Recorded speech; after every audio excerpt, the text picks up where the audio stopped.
व बी के बीच तुल्य धारिता ज्ञात कीजिए। अब यहाँ पर गौर करेंगे, यहाँ जो 2 माइक्रोफैराड और 2 माइक्रोफैराड दी हुई किस क्रम में जुड़े हुई हैं? ये जुड़ी हुई हैं श्रेणी क्रम में। ऐसे ही बिंदु ए से बी में देखेंगे, ये इस वाली लाइन में देखेंगे तो ये भी 2 माइक्रोफैराड है और ये भी 2 माइक्रोफैराड। ये किस क्रम में जुड़े हैं? ये भी किस क्रम में जुड़े हैं? ये भी श्रेणी क्रम में जुड़ी हुई है, ये भी श्रेणी क्रम में जुड़ी हुई है। तो पहले श्रेणी क्रम में जुड़े हैं तो इनको हम किस क्रम में लिखेंगे? तो लिखेंगे 2 माइक्रोफैराड, यहाँ पर लिखेंगे 2 माइक्रोफैराड तथा 2 माइक्रोफैराड किस क्रम में जुड़ी हुई है? ये जो जुड़ी हुई है श्रेणी क्रम में। किस क्रम में जुड़े हुए हैं? श्रेणी क्रम में। श्रेणी क्रम में जुड़े हैं तो श्रेणी क्रम का फार्मूला क्या होता है? 1/c बराबर होता है 1/c1 प्लस 1/c2। तो यहाँ पास 1/c1 2 माइक्रोफैराड तो 2 लिख देंगे, c1 है, इसको c2 नाम दे देंगे। c2 कितना? 1/2 माइक्रोफैराड। तो यहाँ पास 1/c बराबर क्या रहेगा? 1/c बराबर यहाँ हर सेम में जुड़ जाएगा, जो 2 बार लिखा उसको 1 बार लिखेंगे, 2 1 क्यों जुड़ेगा तो इतना 2 हो जाएगा, 2 से 2 कटेगा तो कितना आ जाएगा? 1। इसको 1 बटे तो इसको पलट देंगे तो c बराबर कितना आ जाएगा? 1 आ जाएगा माइक्रोफैराड। यहाँ पास जो श्रेणी क्रम में जुड़ा था कितने माइक्रोफैराड? 1 माइक्रोफैराड। उसी तरीके से जब दूसरा संधारित्र देखेंगे, दूसरे में ए से यहाँ इस लाइन देखो, पहले इस लाइन से इस लाइन में गए, ये भी किस क्रम में जुड़े थे? श्रेणी क्रम में। ऐसे ही अगला जो देखेंगे, ये ए से जो बी तक जो जुड़ा हुआ है, भी किस क्रम में जुड़ा हुआ है? ये भी जो जुड़ा हुआ है वो किस क्रम में जुड़ा हुआ है? श्रेणी क्रम में जुड़ा हुआ है। तो यहाँ पर फिर से लिखेंगे अतः लिखेंगे क्या?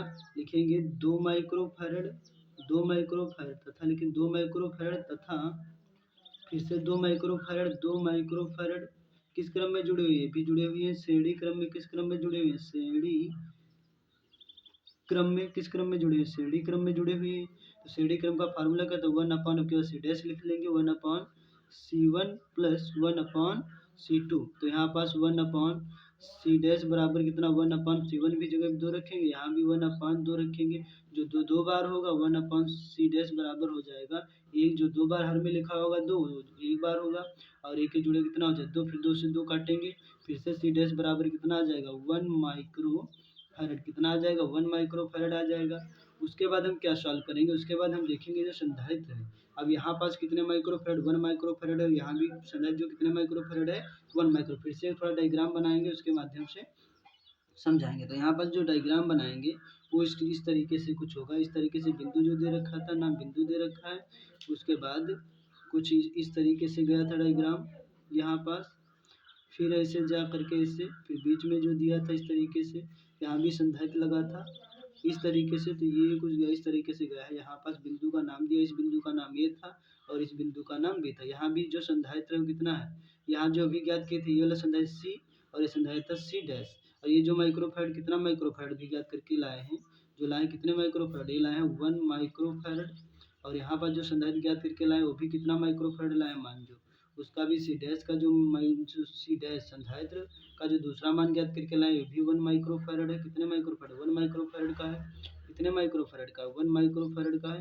उसके बाद हमको क्या पता चला? अब यहाँ देखेंगे, अब ये किस क्रम में जुड़े हुए हैं? अब ये जो जुड़े हुए हैं, अब ये समांतर क्रम में जो जुड़ी हुई है। समांतर क्रम में जुड़ने का मतलब ही होता है, अब ये जो संधारित्र जुड़े हुए हैं समांतर क्रम में जुड़े हुए हैं। किस क्रम में जुड़े हुए हैं? समांतर क्रम में जुड़े हुए हैं। समांतर क्रम का जो फार्मूला होता है सी डबल डैश बराबर होता है सी प्लस सी डैश। मतलब ये कौन सा सी है और ये कौन सा है? सी डैश है। सी का जो मान कितना दे रखा है? 1 माइक्रोफैराड, और सी डैश का मान भी उसका 1 माइक्रोफैराड है। तो जुड़ेंगे तो कितना हो जाएगा? सी डबल डैश बराबर हो जाएगा सी डबल डैश 1 हो जाएगा 2 माइक्रोफैराड। तो हमारा ये जो संधारित्र जो निकल करके आ गया, ए और बी के बीच की तुल्य धारिता जो ज्ञात हो गई वो कितने माइक्रोफैराड है? 2 माइक्रोफैराड है। ये वीडियो आपको कैसा लगा? अच्छा लगा तो धन्यवाद। नेक्स्ट वीडियो में मिलते हैं, तब तक के लिए धन्यवाद।